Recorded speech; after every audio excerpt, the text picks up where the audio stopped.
Hola a todos, ¿cómo estás? Bienvenidos a una nueva edición del FinTech Tour. En esta oportunidad me acompañan grandes personalidades, no solo en México, sino a nivel internacional.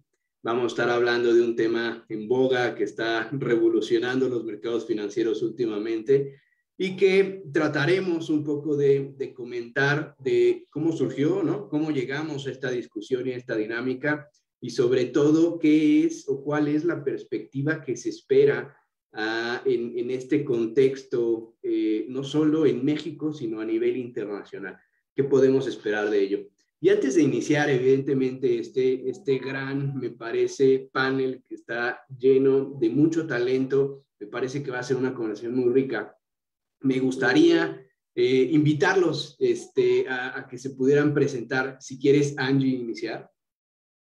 Sí, muchas gracias. Mi nombre es Angélica Arana y estoy como Head de Transformación de Pagos en Citibanamex.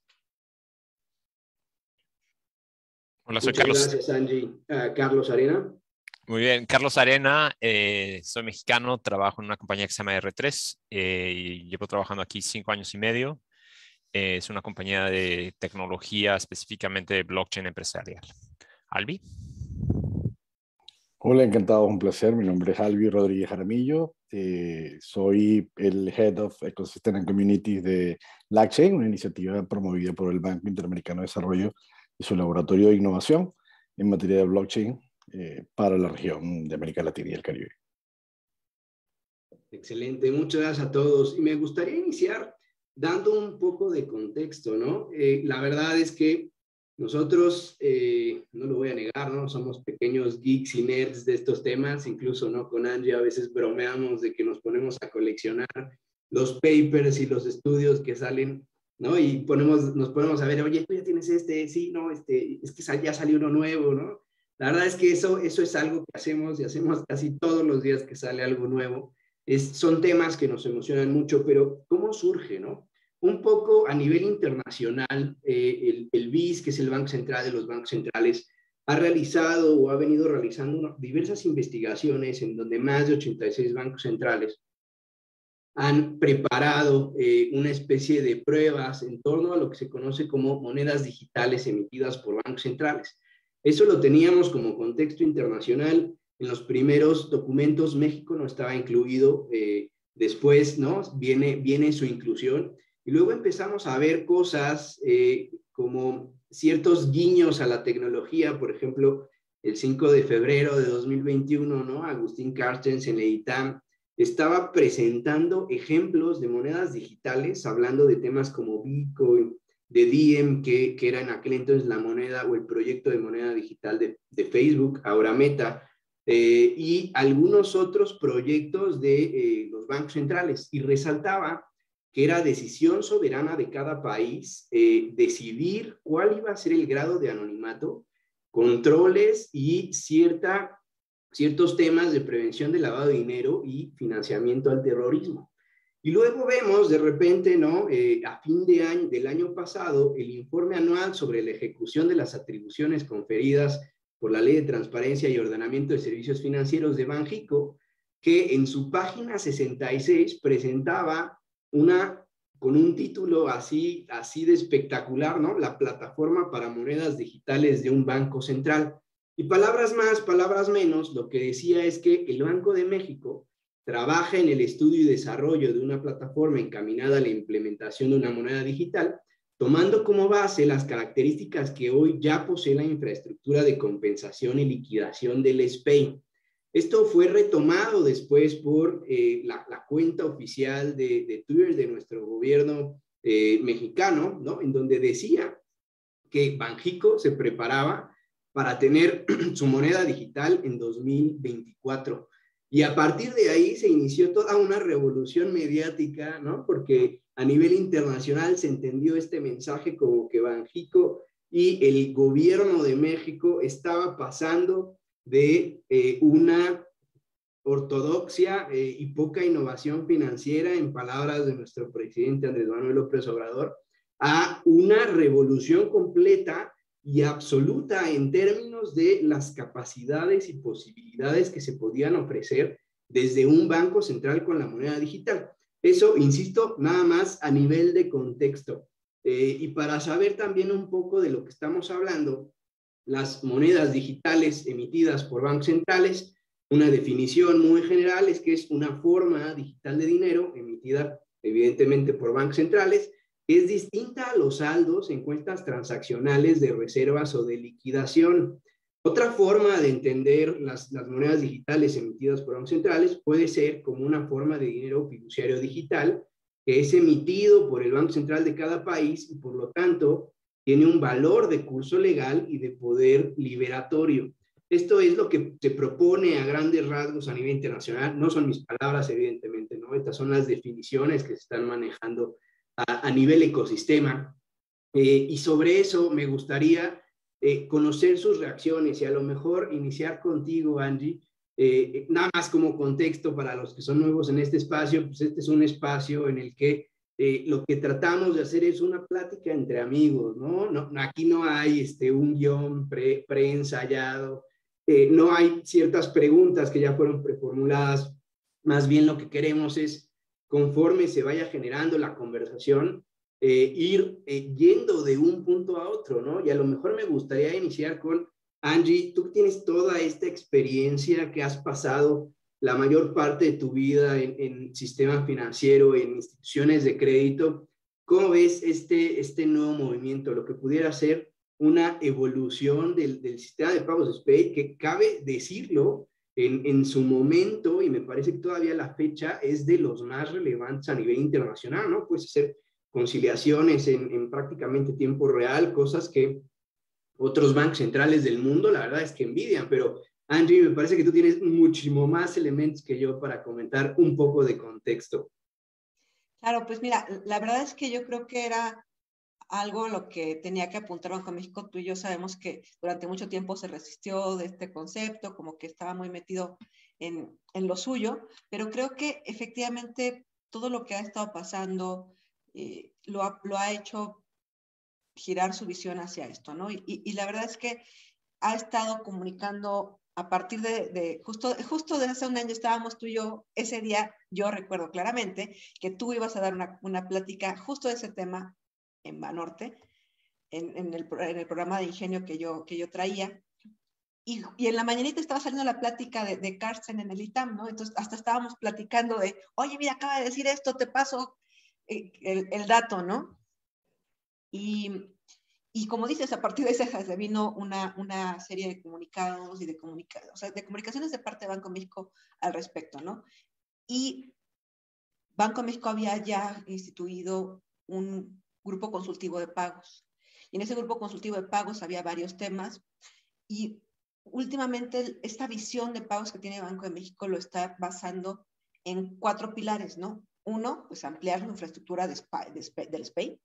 La otra, y no es casualidad, pues esta parte de un sistema de autenticación y verificación de la identidad, porque sabemos pues, que sin esta parte de la autenticación y verificación de identidades, si te basas en una CBDC basada en cuentas, pues puedes tener ciertas dificultades, ¿no? Entonces, ese es uno de sus pilares. La otra es el tema de finanzas abiertas, en el que ya está metiéndose a temas de APIs, de un API de iniciación de pagos, que también sabemos que inicialmente quedó fuera de la ley FinTech.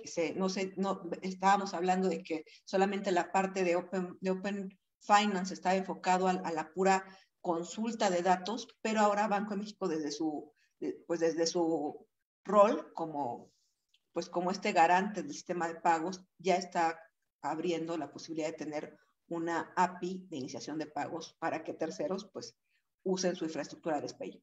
Y finalmente, pues ya toma como un pilar más esta plataforma de monedas digitales emitidas por el Banco Central. Entonces creo que eso es muy interesante ver, pero todo está, la verdad es que todo está alrededor del SPEI mismo, o sea, de este sistema que ya tiene muy maduro, que empezó en agosto de 2004, que en ese momento era un sistema que te liquidaba en 30 minutos, que era solamente enfocado a operaciones de alto valor, y que poco a poco empezó a reducir el tiempo en el que se liquidaban las operaciones, y ahora ya estamos en operaciones de segundos, ya dejó de ser un sistema de alto valor. Antes dividíamos, en México teníamos el TEF, que era para operaciones de bajo valor, que eran a T+1 o T+2, y teníamos el SPEI, que era para operaciones de alto valor, que te costaba, aparte tenía una comisión muy alta, y te garantizaba que en 30 minutos tenías el dinero, ¿no? Entonces después bajó a 5 minutos,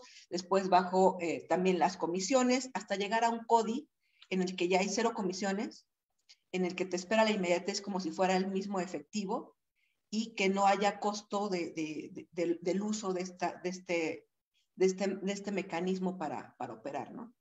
Entonces creo que era como un poco la consecuencia, pero no sé qué opinan Carlos, Albi. No, creo que México, creo que lo que ha sido interesante son las distintas motivaciones de cada uno de los bancos centrales en el diseño y la creación, y en cierta forma qué prioridades tienen a la parte doméstica.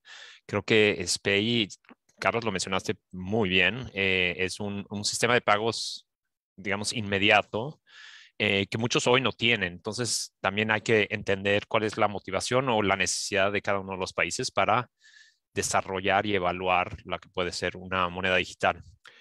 Algo que es interesante, que para mí es un buen contexto, es un poco Carstens siendo gobernador de Banco de México, lo negativo que había sido 10 años atrás, 20 años atrás, bueno, no 20 años, pero 10 años, ni 10 años, 8 años atrás, al tema de Bitcoin específicamente, ¿no? Entonces, él públicamente anunciaba pues que los bancos centrales en cierta forma no debiesen de desviar enfoque o nada porque el Bitcoin era ilegal o no debiese de tomarse en cuenta, y como bancos centrales no era ni el rol ni la necesidad de específicamente atender esos pues innovación financiera que estaba sucediendo en aquel momento.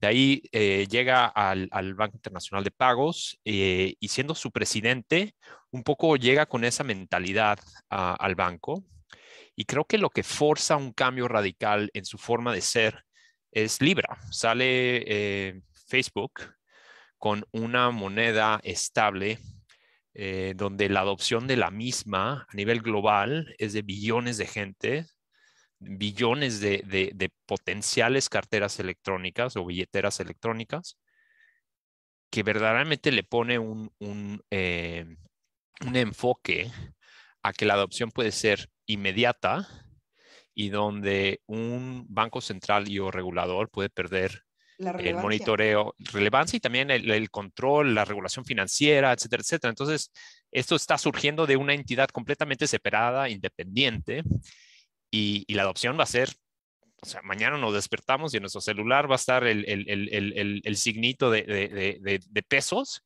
y empezamos a mandarnos pesos todos. Entonces, creo que eso fue un cambio muy, muy importante que sucede para Carstens, y para el mundo. Y rápidamente, 3 meses después, es que cambia su forma de parecer y lidera una organización muy, muy importante a nivel internacional para dar pauta y ayudar a los distintos bancos centrales a nivel internacional de cómo empezar a evaluar, cómo empezar a monitorear, y también entender y tomar decisiones educadas de cuál debe de ser el diseño y las necesidades que quiero yo atender con un formato digital de mi dinero. Fue un baño de realidad. Sí, y fue creo que lo que los forzó a todos a ponerlo en cuenta. Entonces creo que para mí es interesante, siendo mexicano y siguiendo a Carstens, cómo es que llega a ese rol y el cambio tan importante que sucede en un organismo multilateral que es difícil el mover el barco, y se movió. Sí. Y en tan poco tiempo, ¿no? En meses. Perdón, Albi.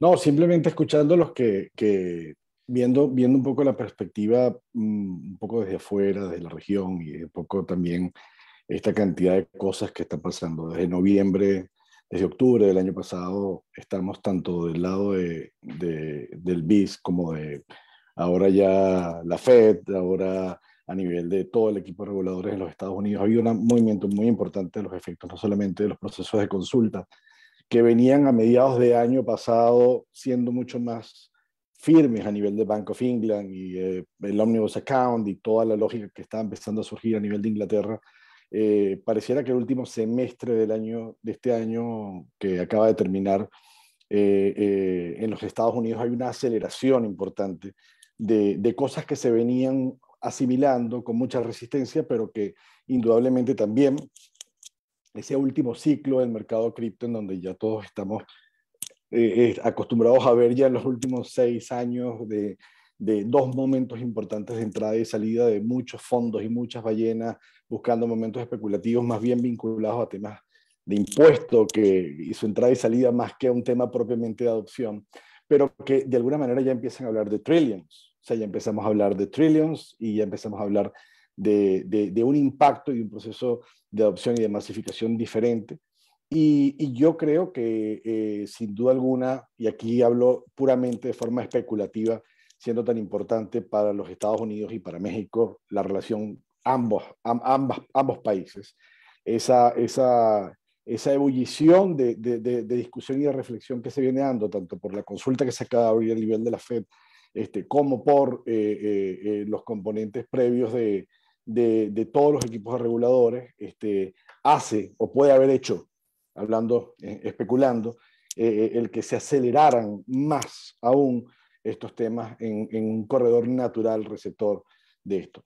Y eso lo quería mencionar porque creo y me encantaría después escuchar su opinión, solamente asentir y ratificar también un punto que mencionabas, Carlos, que creo que es de muchísimo valor, y es que con este tema desde el año 2017, cuando empezamos a ver aquellas primeras asimilaciones y países diciendo que están montando su CBDC, empieza a surgir esta frase, y como pasa en el mundo de la innovación que llenamos conceptos vacíos y pueden ser de 70 formas diferentes, pero todo el mundo cree que está hablando de lo mismo. El diseño y la atención al problema es esencial y es estructural.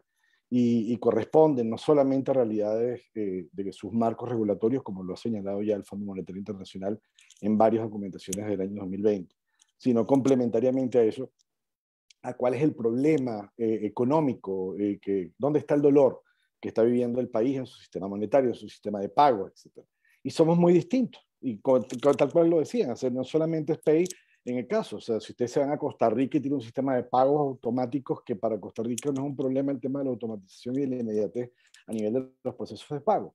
Pero eso no quiere decir que hay ciertos valores, tanto en materia de procesos transfronterizos, en materia de pagos internacionales, en donde las bondades que pudiera dar los modelos basados en DLT y con estos componentes cripto pudieran darle solución a problemas históricos. Entonces yo creo que me encantaría yo devolverle un poco, incluso al mismo a Carlos Valderrama, también, ¿cómo ven ese tema de lo que ya ha pasado este último semestre a nivel de lo que ha pasado en Estados Unidos y lo que está saliendo hoy mismo, incluso casualmente esta misma semana, y adicionalmente a eso, a nivel del tema de diseño, ¿cuál es la visión de ustedes como mexicanos de dónde están los principales problemas, ¿no? Que muchos sabemos afuera, vemos el tema del corredor de remesas y el tema de pagos y el tema de pagos transfronterizos, pero ¿qué otros elementos creen ustedes que deberían tomarse también en un momento de diseño, ¿no? Sí, y a mí me parece bien relevante, ¿no? Ya Carlos Arena nos hizo favor de poner en el chat el documento que se publicó el día de hoy por la Reserva Federal, en donde, como bien dices, ¿no? Parece que estaría iniciando a marcar una tendencia de este lado del continente, porque ya habíamos visto esfuerzos muy importantes del otro lado del mundo, ¿no? Con China, como impulsando este tipo de mecanismos, e incluso anunciando en noviembre y diciembre del año pasado, ¿no? Que iban a redoblar esfuerzos para lanzar, digamos, en este momento ya tiene un piloto, pero para ya lanzar todo el contexto de su moneda digital emitida por su Banco Central de una manera mucho más ágil y eficiente. Y eso no solo me parece que es en el contexto que Carlos Arena nos comentaba, de cómo Bitcoin, altcoins, ¿no? Y todo este tipo de tecnología, de activos virtuales basada en blockchain, está teniendo una penetración mayor en el mercado, y de estos gigantes digitales que tienen esta posibilidad implementarlo en 2 segundos y si lo deciden, de convertirse en los bancos más grandes del mundo, ¿no? De un día para el otro. Y cómo eso tiene evidentemente un impacto geopolítico a nivel de configuración de poderes fácticos internacionales que hace que el resto de los países como Estados Unidos, ¿no? Y ahora el Banco de México y el mismo gobierno mexicano se replanteen cómo tratar de implementar, no sé si esta tecnología, porque la verdad es que el documento no es muy claro, ¿no? Pareciera que lo que Banco de México está tratando de hacer es una nueva capa de SPEI que no necesariamente va a implementar tecnología blockchain ni tecnología distribuida. Entonces, en ese contexto, me parece que podríamos estar viendo un cambio, como decían, un poco de giro de 360 grados, ¿no? De tratar de reaccionar frente, como decía Angie, la aplastante realidad. Y sobre eso, tratar de generar nuevos productos y servicios financieros. También lo que nos hemos dado cuenta es que hay muchas veces, ¿no? Que empresas fintech, los mismos jugadores legacy están tratando de generar nuevas innovaciones, pero montados en infraestructura del siglo pasado. Entonces eso hace que sea difícil ir un poco más allá, ir en el conjunto ¿no? de las tendencias internacionales que están construyendo, de tener nuevos parámetros en torno a la posibilidad de tener dinero entre supercomillado inteligente y los efectos que eso puede tener. Y evidentemente me parece que los pain points, al menos en México, en términos de este sistema, no son tan álgidos como lo pueden ser en algunos otros, porque como decía, el SPEI fue una gran innovación, lo sigue siendo y me parece que muchos países siguen envidiando, o sea, cualquiera que no tenga estas características sigue envidiando este sistema. Y luego con la implementación y despliegue de esta tecnología QR también desde la plataforma y el sistema SPEI, ¿no? Con toda la fuerza de Banco de México, en su momento de manera inicial, de manera tímida, ¿no? Pero después como potencialmente incrementando los casos de uso, incluso poniéndose de acuerdo con el gremio para tener una adopción mayor, me parece que sí estamos o podríamos estar, si es que también como ecosistema seguimos empujando, ¿no? En un cambio de definición de lo que podemos entender como un sistema financiero, ya no jurisdiccional y que se limite a México, porque una vez que tienes una de estas monedas digitales, tu transaccionalidad como país y la transaccionalidad del peso en este momento es alta, ¿no? Es de las monedas más usadas a nivel internacional. Y que tengamos esta posibilidad de usarla ya no solo a nivel México, y trascender fronteras con esta moneda digital, creo que también pone otra perspectiva desde la perspectiva geopolítica a México en el mapa. No sé ustedes qué opinen. Varias cosas que mencionaste, así que empiezo yo rápido. Uno es el tema de, mencionabas un poco el que le añades condiciones al dinero de forma virtual. Estamos pensando a lo mejor en una moneda digital y es un problema bastante amplio y estamos hablando de valores altos, bajos, donde el celular, qué tipo de celular y si estoy offline, qué es lo que sucede. Entonces hay como que muchos temas, escalabilidad, interoperabilidad, integración, hay como que muchos temas para tratar, pero creo que hay ciertos como problemas que, de nuevo, ciertos países están tratando de atender y uno específicamente en Brasil, hay una iniciativa específicamente para los boletos y los boletos son vouchers del gobierno para que lo utilices en comida, por ejemplo. Entonces, ¿cómo puedo mejorar ese mecanismo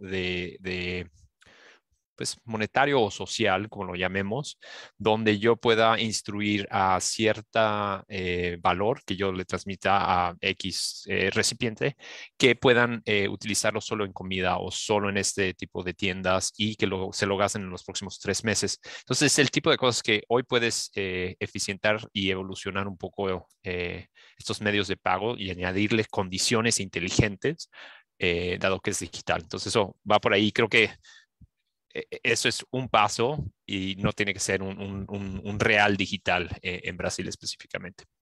De lo otro que mencionabas es en cuanto a uno es el rol de México como una moneda internacional en un entorno global o internacional. Creo que ahí hay un proyecto bastante interesante, se llama Proyecto Jura, Jura, donde es el Banco Central de Suiza con el francés, donde se empieza a ver cuáles son las condiciones que cada uno de los países con su soberanía le ponen al diseño de cada una de sus divisas y donde la interoperabilidad no sucede solo en la parte tecnológica, sino en la parte de gobernanza y estándares. Entonces, si yo voy a tener una moneda digital para altos pagos y de repente estoy con alguien que es de bajo monto, ¿cómo es que puedo empezar a hacerlas compatibles y que es necesario de nuevo fuera de solamente la tecnología, también en gobernanza y o estándares? Y si hay una parte en medio, aquí específicamente se utilizó SDX, que va a ser un exchange digital o y bueno, ¿qué mecanismos serían necesarios para poder hacer ese intercambio? Entonces, la creación de cada uno domésticamente y la forma internacional, que viene una evolución o segundo derivada de lo que estamos viendo en cada uno de los países. Sí, la verdad es que yo creo que, como tú dices, para que puedan ser usadas de manera, o sea, cross-border, para que realmente tengas esa interoperabilidad, tienes que encontrar ciertos estándares, ¿no? Que en los que tienes que tener, o sea, tienes que convenir en esos estándares, ¿no? Yo creo que no necesariamente en México estamos en ese momento. Yo creo que aquí lo están, o sea, es una extensión del SPEI. O sea, creo que está basado mucho en esa infraestructura que ya tiene el Banco de México, que está fortaleciendo, o sea, toda la parte que decía yo de los 4 pilares que estoy mencionando, pues 2 de ellos, la parte de las APIs de pagos y la parte de las CBDCs, es definitivamente una extensión del SPEI. Creo que la parte que están poniendo adicional como pilar de identidad tiene que ver con el modelo con el que lo van a hacer y que va a seguir siendo asociado a cuentas. Y sí, creo que no necesariamente están pensando en blockchain, ¿no? Entonces creo que eso va a tener cierta limitante, o sea, va a limitar el cómo te comuniques hacia el exterior.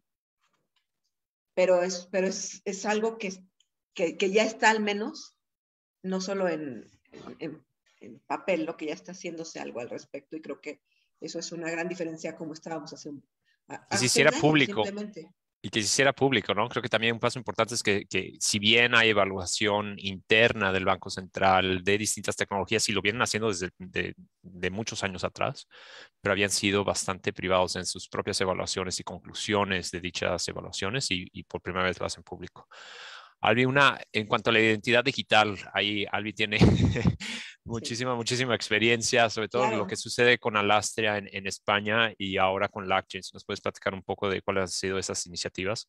Porque creo que se complementa bastante bien con el interés de Banxico.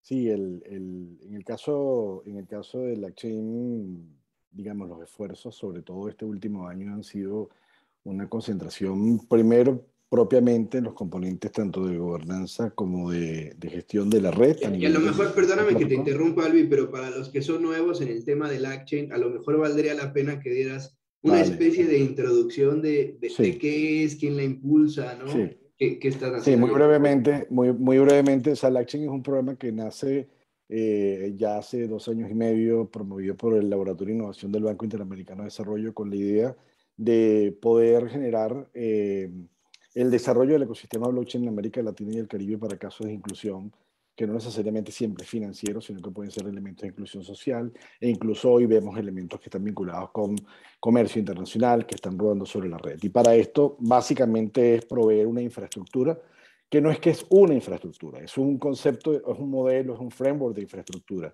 porque es agnóstico desde el punto de vista de qué tipo específico de tecnología tenga que desarrollarse.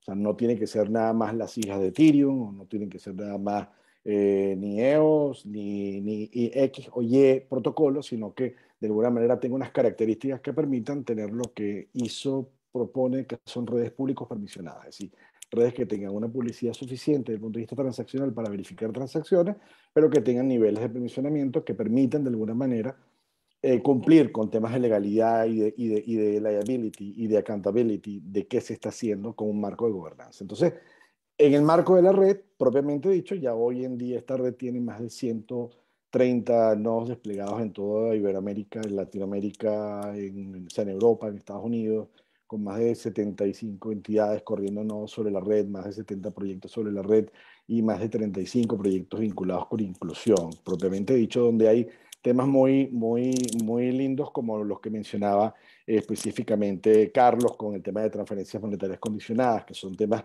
que en nuestra región son muy importantes para dar esa inclusión financiera y esos primeros pasos de cómo yo le accedo al dinero. Entonces, este protocolo de alguna manera necesitaba un componente y necesita un componente de identidad y ahí hay un trabajo también importantísimo sobre el framework de identidad. Estos frameworks de identidad sobre este tipo de redes DLT siguen los estándares de W3C bajo el modelo de DID, de Digital Identifier, con Verifier Credential, y ha tenido también una aceleración importante estos modelos, que están centrados en el usuario.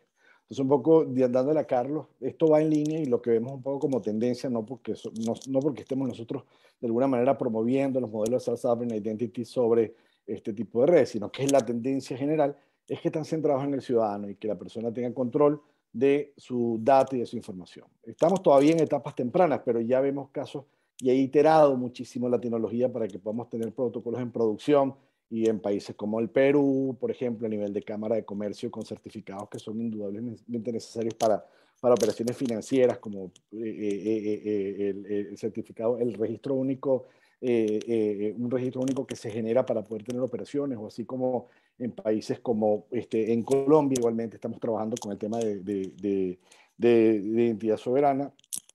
En el caso del Caribe, con el tema de títulos universitarios y de todo lo que es la parte de diplomas a nivel de convalidación, hace que de alguna manera esto ha acelerado y se ha acelerado mucho. Y por otro lado, EIDAS en Europa, que es la normativa, es la regulación que en Europa regula en el mercado europeo los temas de identidad digital, van por la misma línea. Entonces, todo esto, tanto en Europa, incluso como a nivel incluso también en Estados Unidos con W3C y todo lo que son los temas de estándares en materia de protocolos de identidad y en el resto de la región vemos que es un poco la tendencia. Y eso va a ser muy importante para poder entrar a manejar y a trabajar con este tipo de soluciones y aplicaciones.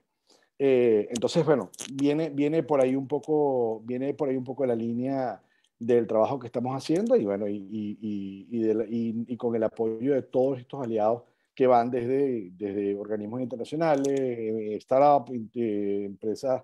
Legal Paradox es uno de nuestros aliados, valga la cuña. Hemos trabajado de la mano con instituciones a nivel de revisión, como por ejemplo en México, con Banorte, Da Vivienda, muchas entidades que están haciendo toda esta evaluación de hacia dónde va esto a futuro. Solamente quería mencionar un elemento complementario que nos ha dado esta reflexión que estamos teniendo también, porque estamos monitoreando qué está pasando en ese tercer nivel, que viene siendo la parte de dinero tokenizado. O sea, bien sea porque es un banco central, bien sea porque es un stable, ese componente, si vemos en el ámbito de CBDC, que es importante entender que si lo que le va a incorporar la tecnología es solucionar problemas e incorporar eficiencia, no dejar de ver que en los mercados financieros, los mercados mayoristas tienen un funcionamiento y los mercados de retail tienen otro funcionamiento, ambos enmarcados en muchísima regulación y con grandes complejidades. Y por ende, ¿por dónde comenzar y por dónde hacer? Bueno, pareciera que irnos y comenzar, y así a lo mejor uno de los problemas que ha tenido gente como Libra o como por temas como el retail, puede ser muy seductores, pero al mismo tiempo cargados de una inmensa capacidad o malla regulatoria que también afecta y que toca en estos aspectos, ¿no? Entonces, quería complementariamente agregar que en esa línea, esta tercera capa que viene siendo a nivel de dinero tokenizado, desde la que estamos un poco monitoreando y viendo qué está pasando con el Fondo Monetario, qué está pasando con el CEPE, pero qué está pasando con BIS, qué está pasando en los análisis que se están haciendo. Y no dejar de tocar, por último, algo que mencionaba Carlos, que me parece importantísimo. Este documento que menciona Carlos acá, están abriendo una consulta que termina en mayo de este año para que se presenten observaciones públicas a nivel de la FED, como se han hecho con el CFTC, cuando se evaluó Ethereum y Bitcoin en el año 2018. Y ese tema de que hagan las cosas abiertas es de inmenso valor y de enriquecimiento para estas soluciones. Igual ha hecho en el proceso de consultas el Bank of England y la FCA cuando toca este tipo de materia. Y creo que son unas experiencias muy positivas que debería tomar México a la hora de estar abordando estas materias. No, y justo en ese tema me parece súper relevante, ¿no? Porque no tenemos que empezar de cero. A ver, ya hay un montón de esfuerzos a nivel internacional y lecciones aprendidas incluso, ¿no? En donde digamos, el sector público puede tomar los errores, que hubo muchos, ¿no? Y los fortunios también y las ventajas que ya en la parte privada ha tenido. Y a lo mejor en ese contexto, mi querido Tocayo, nos puedes contar un poco, ¿no? Tuvimos ahí la oportunidad de participar en el CBDC Working Group, pero tú tienes ahí los elementos públicos que se pueden dar a conocer. Entonces, ¿qué nos podrías comentar de esas lecciones aprendidas que ya están a disposición de los reguladores a nivel internacional y que pudieran de verdad hacer una gran diferencia para efectos de México? Sí, creo que, de nuevo, es las necesidades de cada uno de los países y el tener una buena definición de qué es lo que se busca hacer en los diseños de cada una de esas monedas. Nos vamos desde Canadá en el 2016 con Jasper, que es un proyecto que buscaba evaluar si blockchain puede ser escalable, si iba a tener la capacidad de absorber X cantidad de transacciones por segundo. Pero lo que fue Jasper en el 16 era un poco evaluar la tecnología sabiendo que nunca se iba a hacer nada. Era completamente teórico, no era un esfuerzo por desarrollar dicha moneda.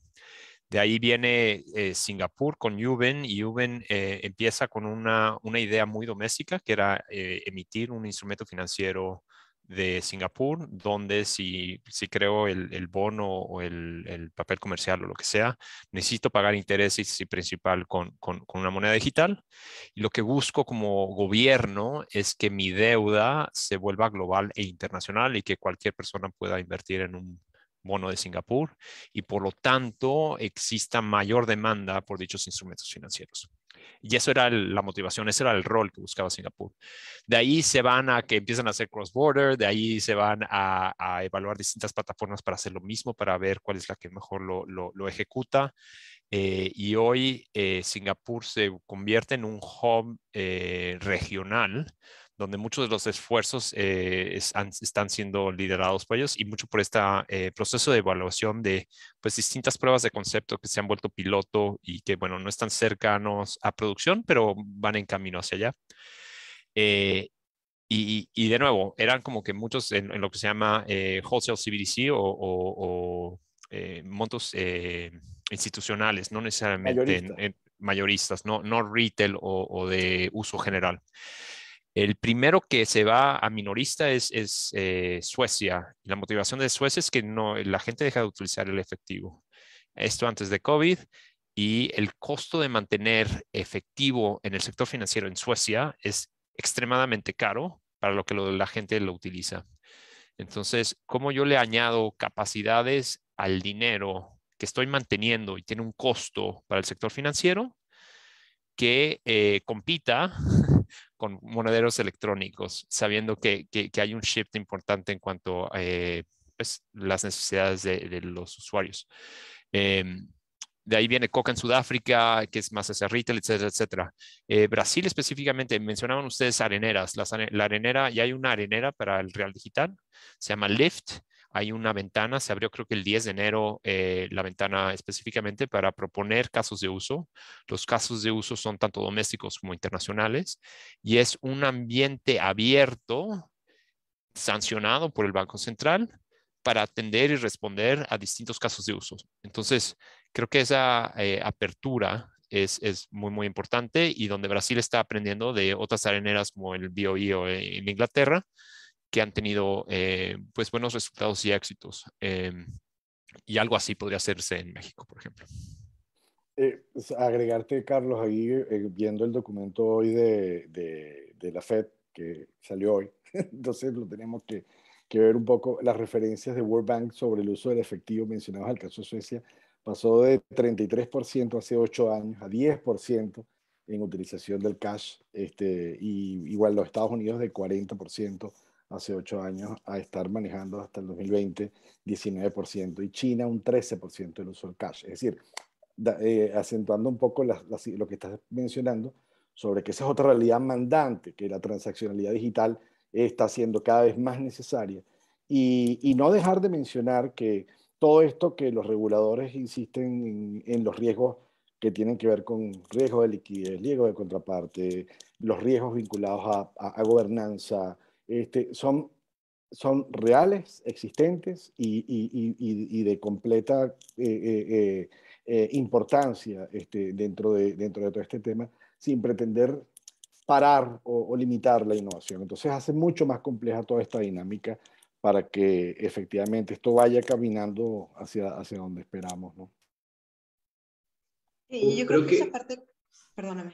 Adelante, dale, bueno. Sí, yo creo que esa parte que mencionabas, o sea, de la disminución del efectivo en los países, o sea, sé que los casos que mencionaste pues, son los que llevan más avance al respecto, ¿no? Pero no es algo que sea ajeno a los gobiernos como el nuestro, ¿no? O sea, ¿por qué? Pues porque siempre está vinculado dentro del anonimato del efectivo, temas de lavado de dinero, de financiamiento del terrorismo, etcétera. Entonces creo que eso es algo que siempre tratan los gobiernos de abatir, y también eso es una de las motivaciones para hacerlo, ¿no? Pero no es tan, o sea, pero dejar el uso del efectivo en países como el nuestro es algo bien complejo, es algo muy difícil que necesita, y no solamente iniciativas gubernamentales, sino que hacer esa sinergia con, no solamente con la banca, por ejemplo, o con los proveedores de servicios para que los pagos, los procesadores de pago, etcétera, ¿no? Sino tienes que involucrar a las cadenas de retail, o sea, tiene que haber dónde se utilice, ¿no? Y por ahí se mencionaba que, por ejemplo, parte del por qué en otros países ha sido una adopción mucha más fácil, pues porque ha habido políticas públicas que forzan a que sea un mecanismo, o sea, que sean mecanismos de pago aceptados en los puntos de venta, y que los celulares que tienen ya aceptan pagos igual, acepten esos medios de pago. Entonces creo que siempre viene vinculado con políticas públicas. Como decía Carlos, a veces hay errores, a veces de pronto forzas y de pronto te das cuenta que no lo pudiste haber forzado. O sea, empiezas a tener políticas en las que empiezas a dejar de emitir ahora sí que dinero de baja denominación, a disminuir lo que pueden sacar de los cajeros las personas, etcétera, pero a veces no siempre todas las iniciativas terminan logrando lo que tú estás buscando, ¿no? A veces en la India tuvieron que revertir ese tipo de iniciativas porque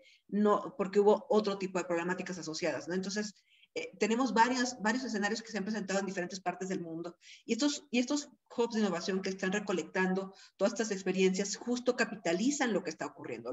Los ejercicios que se han hecho en otros países, como decía Carlos, lo amargo y lo dulce, ¿no? ¿Por qué? Pues porque esto es en muchos casos a prueba y error, ¿no? Y esos areneros que se están haciendo, esos trabajos como el grupo de trabajo que están impulsando, por ejemplo, en R3 y que han juntado a diferentes participantes que lo están viendo desde las diferentes perspectivas, lo que está haciendo el BIS, el tema de cómo estamos también, cómo está analizando la parte de las multi-CBDCs, ¿no? De la interoperabilidad entre las CBDCs de los diferentes países. O sea, yo creo que es algo que debía suceder, o sea, que no podías evitarlo ya, que todo lo que está pasando con las finanzas descentralizadas, con todo el tema o sea, por ejemplo, El Salvador, ¿no? Todo el mundo empezó a voltear y decir, están locos, ¿no? Cómo la volatilidad que tiene ahorita las monedas digitales, todo ese paso natural, creo que era algo que no podías, o sea, no podían los gobiernos centrales o sea, hacer caso omiso. O sea, ya era una necesidad, como lo hemos comentado aquí, pero creo que no todos están preparados para dar el paso, y aunque algunos lo están dando, siempre va a haber su propio sabor, ¿no? O sea, seguramente México tendrá su sabor, cada país tendrá su sabor y tendrán, como decía Carlos, pues sus propias motivaciones, ¿no? Me acuerdo mucho cuando planteabas, Carlos, el caso de Bahamas, ¿no? El por qué fue Bahamas el primero que sacó su moneda central. Y entonces te voy a dejar que tú lo platiques, pero el tema es ese, ¿no? O sea, ¿por qué? ¿Qué te motiva y por qué en algunos lugares puede ser más rápido que en otros, ¿no? O sea, y específicamente el de Bahamas, simplemente por responder, pasa un huracán en Bahamas, en la infraestructura financiera se borra, o sea, desaparece y hay una inhabilidad tanto de usuario como de gobierno a ciudadanos de apoyar económicamente porque la infraestructura desaparece.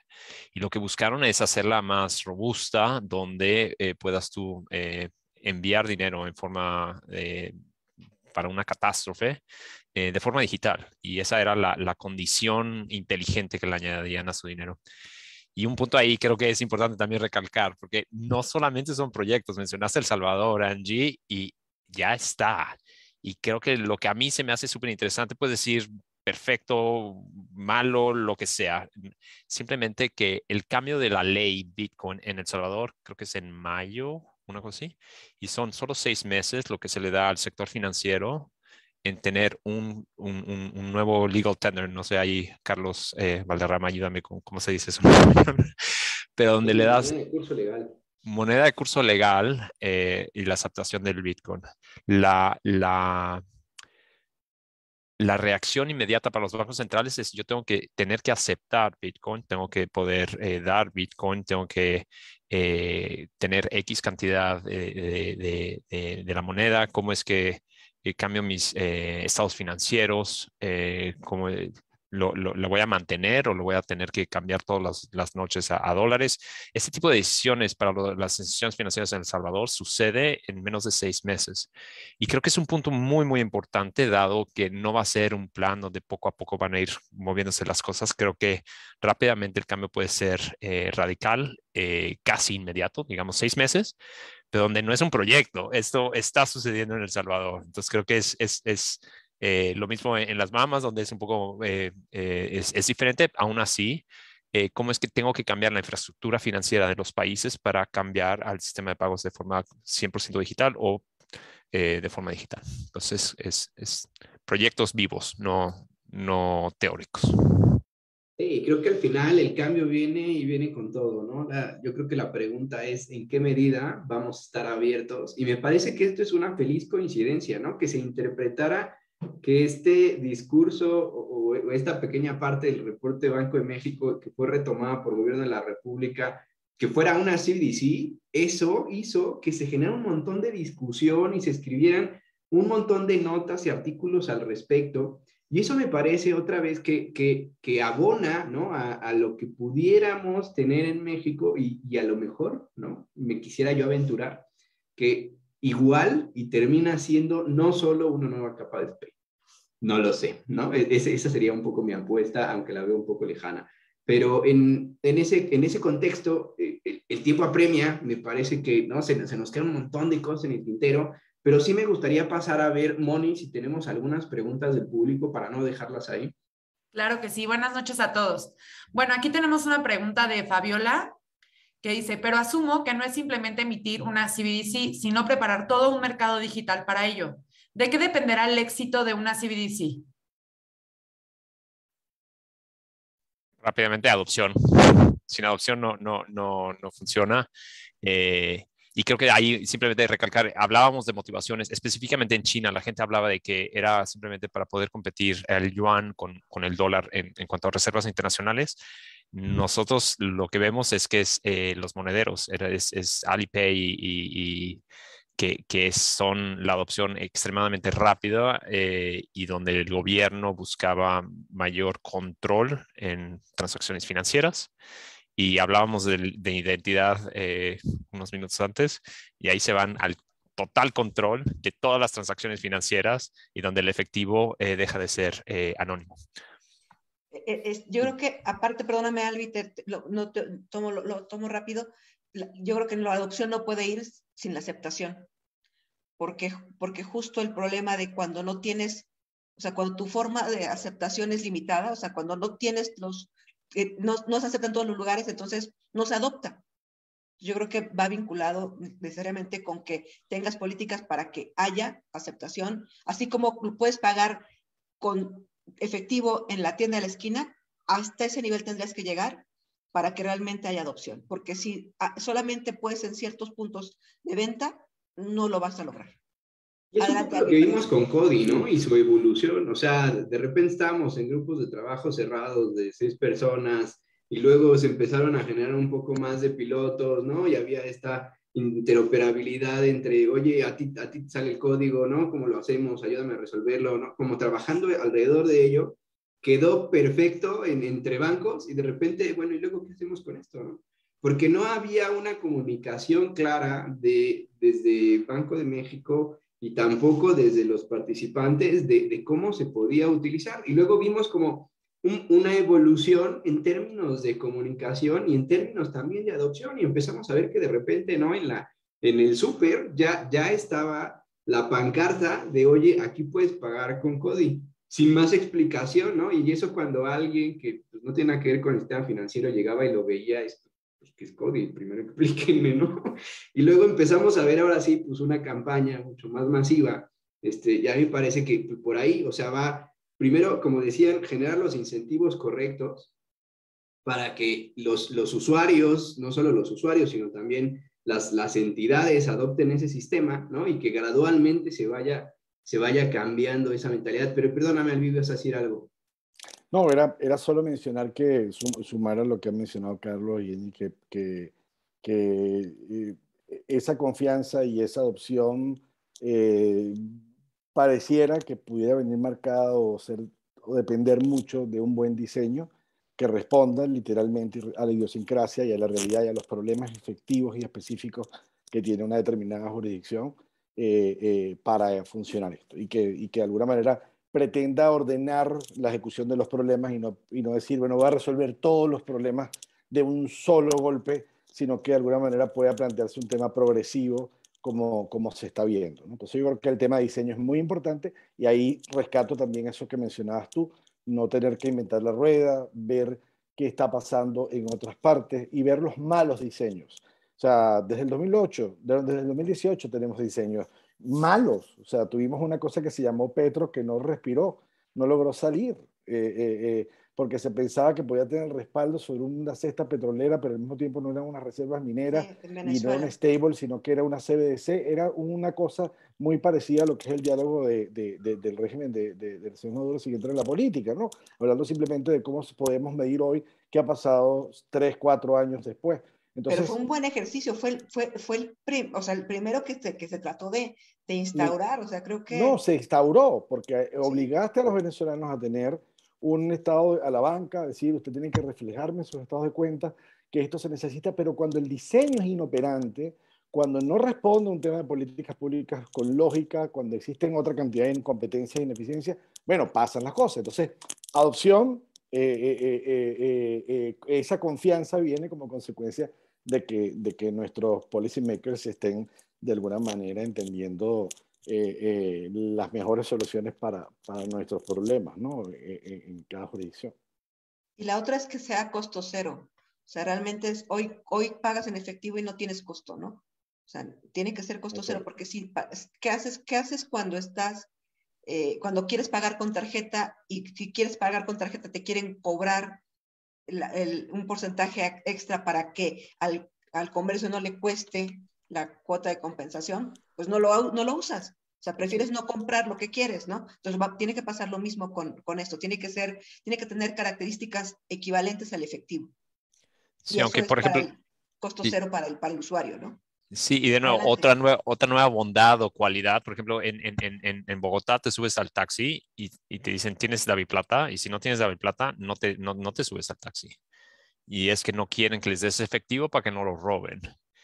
Y si no tienes DaviPlata, no te subes al taxi. Entonces, tuve que sacar mi monedero, etcétera, etcétera, y así pagarlo. Pero creo que, de nuevo, son las cualidades debido a las necesidades que crean dicha adopción. Pero también el tema es o cuando te vuelves digital tienes otros riesgos, y el riesgo es Claro. o sea, la ciberseguridad que tienes que poner atrás. ¿Por qué? Pues porque si, o sea, o sea, te pueden, ya digamos que las guerras pueden no ser que te vayas con el ejército, sino que pares a todo un país porque hackees su sistema monetario, o sea, su sistema de pagos, o sea, simplemente matas al país y lo tienes secuestrado económicamente, ¿no? Entonces también eso es un tema, ¿no? Y también el tema de cómo combates la otra parte. O sea, por un lado quieres atender la parte de la inclusión financiera, pero por otro puedes tener exclusión digital. Y tienes exclusión digital, entonces al final tienes una parte de la población que excluyes financieramente porque no tiene los mecanismos tecnológicos para subirse a este nuevo ecosistema digital, ¿no? Teléfonos inteligentes, no inteligentes, estás en red, no estás fuera de red, etcétera, etcétera, son así que necesidades que hay que atenderse. Claro, como cuando te bajas al metro y en el subterráneo ya no tienes datos. ¿Y cómo pagas, no? O sea, tienes que resolver que puedas pagar offline. Y me pagaste o no me pagaste, porque ya no sé, te Así subiste es. al metro. Exacto, exacto. Los temas Híjole, si nos quedan... o sea, pareciera que no debería haber problema, pero lo hay. Y todo eso Totalmente. tiene que formar parte del diseño, como decías tú, Alvin, ¿no? Siento que se nos quedan un montón de cosas en el sistema. A mí me hubiese encantado hablar, ¿no?, de esta posibilidad que prevé el proyecto de Banco de México de los registros de moneda digital a favor de usuarios de manera directa o indirecta en el Banco Central y los efectos que eso tiene para un ecosistema fintech y para los productos Para los bancos, por bancarios. ejemplo. ¿Y quién hace el Know Sí, Your Customer de eso, Carlos? ¿Quién hace el Know Your Customer? Lo va a hacer el Banco de México. Exacto, eso va a ser brutal, pero híjole, se nos O quedan el tantas Forex. cosas en el tintero. Me gustaría, ¿no? Si están de acuerdo, generar una nueva plática al respecto, porque hay muchísimos temas que podemos comentar y de los cuales podemos seguir teniendo este tipo de interacciones en donde la verdad es que, otra vez, no hay expertos a nivel internacional de estos temas, están construyendo de manera paralela, ¿no? Hay muchos esfuerzos y ya hay muchísima, digamos, conocimiento construido y ventajas adquiridas que se pueden trasladar muy rápidamente, ¿no? A estos esfuerzos públicos que están haciendo desde los diferentes bancos centrales. No sé si a cada uno le gustaría cerrar con alguna última idea. Si quieres, Angie, iniciar. Pues yo creo que tenemos enfrente un panorama muy interesante. A mí me va a encantar poder ver cómo se consolida estos planes que se tienen y ver qué va a pasar, ¿no? O sea, la verdad es que inclusive, o sea, estando en el sector financiero, formar parte de ello, ¿no? O sea, el poder estar dentro de esos proyectos que tiene Banco de México y coadyuvar a esta instrumentación, a mí me encantaría. De mi lado, creo que, y es algo que he hablado con muchas instituciones financieras, creo que esto no es a 10 años, no es a 20 años, estamos cada día acercándonos más y creo que no es solo lo que el Banco Central tiene que hacer, ¿qué tenemos que hacer como resto del sector financiero para poder implementar estos cambios?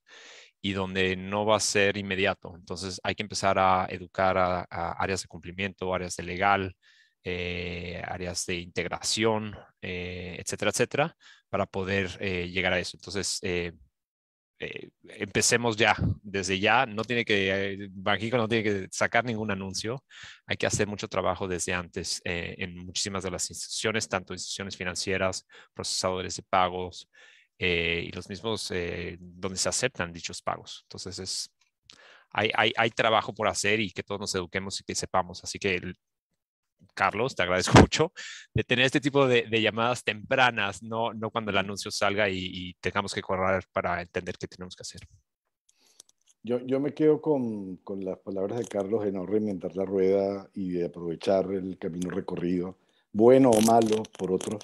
Ese es el aprendizaje de la innovación, ver los failures y ver los casos de éxito y de alguna manera como calzar y ver tanto tanto la riqueza que hay y la advertencia que hay en buena parte del mercado más regulado, como es el mercado de los Estados Unidos, que la gente piensa que el mercado financiero no tiene regulación, resulta ser que es el país más regulado y con mayor cantidad de reguladores cruzándose, y al mismo tiempo también ver otras experiencias como lo mencionabas tú, Carlos, el caso de Asia, cuáles fueron los elementos críticos y casos como por ejemplo lo que está sucediendo en Europa a nivel de la Comisión Europea, en la revisión que se está haciendo con el euro digital y todo este trabajo. Y tratar de que esto sea lo más abierto y transparente, porque si no se genera confianza colectiva en la adopción, este proceso se cae, sin dejar que por eso no existan programas de política pública para la adopción, como por ejemplo mencionaste, solo por cerrar el tema de la vivienda, ganó 6 millones de clientes en la pandemia como consecuencia de las transferencias monetarias condicionadas, y llevó a la plataforma digital de pagos digitales a 6 millones de clientes en un país de 50 millones de clientes, o sea, 11 millones, 11% del país adaptado y montado al punto que tú lo viviste. Entonces, eso puede ocurrir, ocurre, hay casos que están sucediendo, y mucho monitoreo, y con mucha pasión, como dice Angie, de estar teniendo la bendición de poder estar viviendo este momento de cambios que estamos teniendo. Completamente, grandes retos. La verdad es que, híjole, yo como niño con juguete nuevo, como siempre, Angie, te seguiré dando lata todos los días cuando estas cosas sucedan y estaremos súper pendientes. Todo esto que platicamos hoy se trata de un cambio de paradigma y de innovaciones que pueden generar grandes cambios en el sistema financiero. Y antes de cerrar, me gustaría cederle la palabra a Rubén Romero, de Distrito Emprendedor, quien también está participando en el despliegue del Sandbox Challenge mexicano. Rubén, ¿nos podrías contar algo de esto? Con todo gusto, muchas gracias y un placer estar con ustedes. Fue un súper webinar. Yo estaba aquí atento escuchándolo y la verdad es que lo disfruté muchísimo. Gracias. Escuchaba por ahí en un par de ocasiones sobre las areneras, ¿no? Y justo quiero platicar un poquito de esto para el caso mexicano. Si me pudieran dar oportunidad de compartir pantalla un segundito. A todo dar. Muy bien. Pues bueno, muchas gracias por el espacio, unos minutitos nada más para invitarles a que participen en esta convocatoria. Estamos en esta segunda edición del Sandbox Challenge. Para los que no lo conocían, es una iniciativa que promueve el programa de prosperidad de la Embajada Británica en México y que coorganizamos con DAI y en conjunto con Distrito Emprendedor, a quien representamos, esta iniciativa para poder promover la innovación financiera. De forma muy general, aunque ha habido ya una buena exposición en los últimos años, año y medio, sobre el tema de modelos novedosos, es una iniciativa que busca emprendimientos, proyectos que tengan innovación financiera que encaje en el esquema de modelos novedosos que tiene la ley FinTech en México. Para considerar esto de forma muy general, un proyecto que considere como modelo novedoso debe de hacer una actividad financiera reservada, es decir, que requiere una concesión, una autorización por parte de una autoridad financiera, que tenga un medio tecnológico que al momento de aplicarse represente una modalidad distinta en el mercado y que esto represente un reto regulatorio, ¿no? Estos condicionales, de alguna manera, todo junto debe de generar beneficios al usuario y no es más que un espacio de tiempo en donde la autoridad acompaña al proyecto a ver cómo se está desempeñando con ciertos indicadores, y en función de cómo se representen estos indicadores, puede al final ser positivo o negativa la respectiva prueba, y el emprendedor o el proyecto que está participando puede graduarse en una de las figuras existentes, pero con algún cambio jurídico, regulatorio, o también existen mecanismos para entidades financieras que no es que se gradúe o le den una licencia definitiva, sino que simplemente tiene el respectivo aprobación del cambio regulatorio, y estas son las autoridades que están atrás de esto en términos de ley FinTech. Ahora, el Sandbox Challenge en su primera edición tenía como objetivo dar a conocer lo que era el sandbox regulatorio o el esquema de modelos novedosos, y con mucho gusto les platicamos que tuvimos representación internacional importante, ¿no? Tuvimos gente que participó desde Estados Unidos, Reino Unido, Singapur, Kenia, América Latina, y a nivel país logramos que la mitad del país participara, lo cual no era algo simple, pero miren, al final por ahí surgieron proyectos que no estaban en el radar y estuvo muy interesante participar con ellos. ¿Qué tipos de proyectos participaron?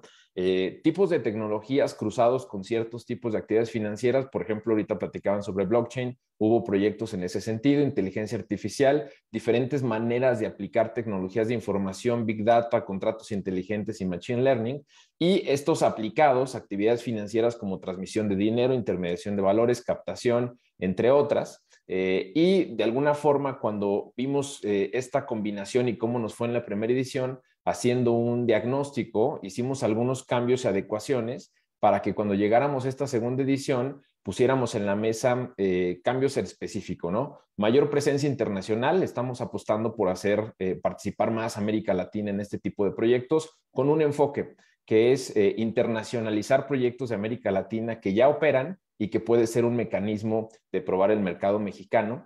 Seguido de eso, mayor participación de mujeres.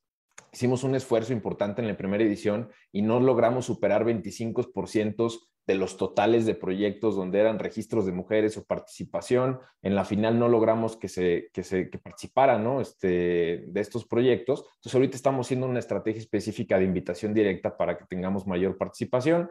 Se abrieron las actividades financieras. En la primera edición solamente participaban actividades financieras que estaban en el cascarón de la Comisión Nacional Bancaria y de Valores. Ahora ya no hay restricción, todas las actividades financieras participan y se suma la CONSAR como parte del jurado calificador junto con la Comisión Nacional Bancaria y de Valores. Se abrió una nueva categoría, ahorita lo explicaré con más detalle, porque en la primera edición se dejaban fuera a proveedores de servicios tecnológicos y los proyectos con ADN Sandbox en etapa temprana pues entraban, participaban, pero con poca probabilidad de aspirar a un premio, y ahora ya lo tienen, ¿no? Y estamos haciendo constantemente capacitación, sesiones desde lo básico con los emprendedores para poder acompañarles. Ahora bien, categorías, existe la de modelos novedosos, que es la que cumple con todos los requisitos para que al concluir el concurso puedan armar su solicitud para operar en este esquema, y la de innovación financiera, como comentábamos, proveedores de servicios tecnológicos que no tienen la actividad financiera en primera persona o proyectos en etapa temprana con este ADN Sandbox, son los que estamos convocando a que participen, y cada uno de ellos tienen ahora su respectiva lógica de premios, ¿no? Como modelo novedoso, hay 6 paquetes de asesoría de 80 horas, digamos, asesoría legal para poder construir la respectiva solicitud. Uno de nuestros patrocinadores, siempre entusiasta sobre estos temas, está aquí presente, el buen Carlos Valderrama. Y seguido de eso, también vamos a tener 3 modelos financieros aplicables específicamente para la solicitud de modelo novedoso, que tienen una particularidad. Es un modelo financiero que tiene que darle sustentabilidad a la prueba, no rentabilidad al modelo, ¿no? Entonces, bueno, están previstos 3 modelos en ese sentido y 2 consultorías en ciberseguridad. Y en la categoría de innovación financiera nos acompaña como patrocinador Endeavor, quien va a apoyar con un programa de mentoría y acompañamiento durante 4 meses a 4 de los proyectos que pueden ser o etapa temprana o proveedores de servicios tecnológicos, 2 modelos financieros para levantamiento de capital, 2 consultorías en ciberseguridad y adicional, aquí falta un bullet, 2 paquetes de código para poder sacar el maquetado más básico para los de etapa temprana o meterle boost a una parte del proyecto al proveedor de servicio tecnológico. ¿Cómo se participa? La verdad es que es bastante simple. La gente ingresa a la página de sandboxchallenge.com, se registra como persona. El paso 2 es registrar su proyecto, y el paso 3, después de que evaluamos que cumple con las características de una u otra categoría, es darle acceso a la guía interactiva, en donde lo acompañamos paso a paso en el armado de su respectiva solicitud, con tutoriales, acompañamiento, asesoría, entre otros. Y pues en fechas claves, estábamos por cerrar el día 21, es decir, mañana, pero el Guadalupe Reyes no perdona. Entonces, aquí tuvimos que hacer circo, maroma y teatro. Para los que son de fuera de México, Guadalupe Reyes es básicamente un mes de fiesta y pachanga acá en México, de fiesta a fiesta, en donde todo deja de tener sentido y criterio normalizado. Entonces, bueno, ampliamos la convocatoria al 5 de febrero. Este día dejamos de recibir registros y proyectos, pero una vez que se concluye aquí, hay 6 días más para terminar la aplicación, y una vez de eso, un mes de calificaciones. Se notifican ganadores el 15 de marzo, y una vez sabiendo quiénes son los ganadores, hay 4 meses de acompañamiento con los respectivos patrocinadores, los cuales mostramos a continuación, y se agradece que nos apoyen en participar. Y pues gracias a Carlos y a Legal Paradox, primero por ser nuestro patrocinador, segundo por el espacio, y por poder platicar sobre esto en una audiencia que seguramente está bastante educada en temas fintech, lo cual se agradece. Y proyectos emprendedores pues, que puedan participar están bienvenidos en esta convocatoria en su segunda edición. Pues muchas gracias, Carlos, y los esperamos. Muchas gracias, Rubén. Y de nuevo, muchas gracias a los panelistas del día de hoy. La verdad es que, insisto, me quedo con muchos temas en el tintero. Hay muchas cosas que platicar al respecto de esto. Se viene una gran revolución. Gracias a todos por acompañarnos y un fuerte abrazo en donde sea que estén. Hasta luego. Saludos. Adiós. Luego, muchas gracias.